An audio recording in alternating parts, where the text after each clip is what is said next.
This is the tutorial for CQ Researcher, and it's a great resource for journalists who need to understand the history and the background of an issue, because it's set up kind of like a newspaper because it's written by journalists. And the journalists write the articles on the site, so they're secondary sources, and because they're considered secondary sources, you don't have to worry about if an article is considered peer-reviewed or not, because their main concern is to help you understand the background of a topic and to point you more towards primary sources and coming up with other story ideas. So this is the home page of CQ Researcher. As you can see, it is set up like a multimedia website. We have a featured report, like a main story right here on the front. It's very relevant, very new. It's about things that are happening right now, things that you'd probably be writing about for your publication, which is very convenient. And along with the story, we have pros and cons because CQ prides itself on being very unbiased and giving you really the whole, all the sides of an issue.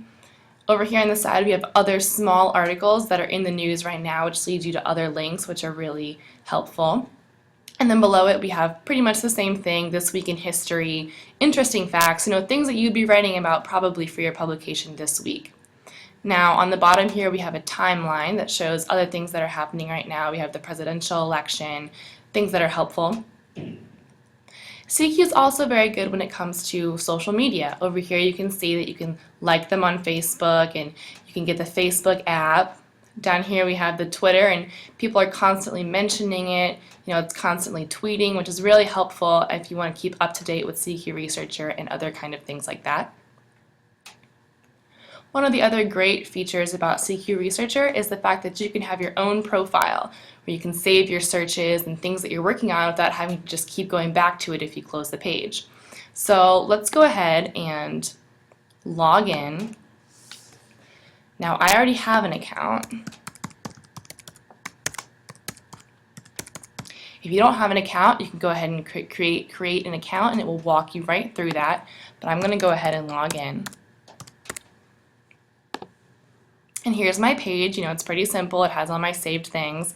So I'm going to show you how to do a search and how to save it as your profile. So we like to go up to advanced search. And so you're searching through the CQ archives of their articles. So let's say I wanted to do a story about the presidential election and I wanted to talk about past presidencies. So I'm just going to go ahead and type in president. It's very broad. You can obviously make it, more specific to your topic. You can click the date range. CQ only goes through 1991 because that's when it switched over to its new format. So the things won't be very old because it really is all about what you're reporting right now, today, current newspapers. So we're just going to keep it very general. There's a lot of other search options you can do and, to make it smaller, but we're just going to go very broad right now to show you the search results. It came up with 951 results, which as compared to other sites, it's very small, very specific. You can search by score, which is how relevant it is to what you're talking about, or date, obviously. And let's say I want to talk about the Bush presidency. We can go right here.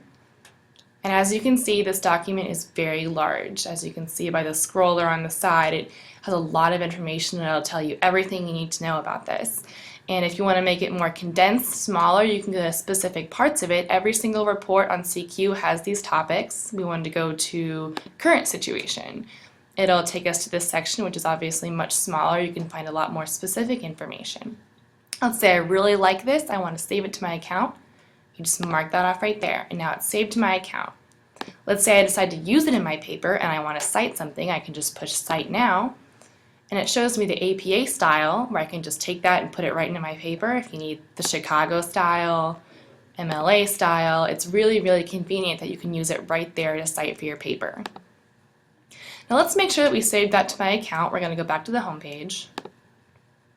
We're going to go to my profile, favorite documents, and there it is right there, the Bush presidency. We have the different ones that we've saved in the past. And so it tells us when we saved it, so it's really convenient that we just want to go right back to it. If you're looking for more in-depth things from more in the past, you can go to Other Products, Global Researcher, and it will take you to its partner site, and it's the archive, which means that it's from 1923 to the present. But you do have to subscribe for this site. You can't just go in and click it. It'll show up as blank. So that's a subscription-based site, but it is very helpful if you really need this very often. And that's pretty much all that there is to know for the majority of CQ Researcher. As a brief recap, CQ is a great secondary source before you want to write your story and you want to learn all about it with quick and factual and well-checked information. There's a great way to save it to your profile. You can follow it on Twitter and Facebook, and you can subscribe for more information from the past. I hope this is helpful and you find out a lot of information from this site.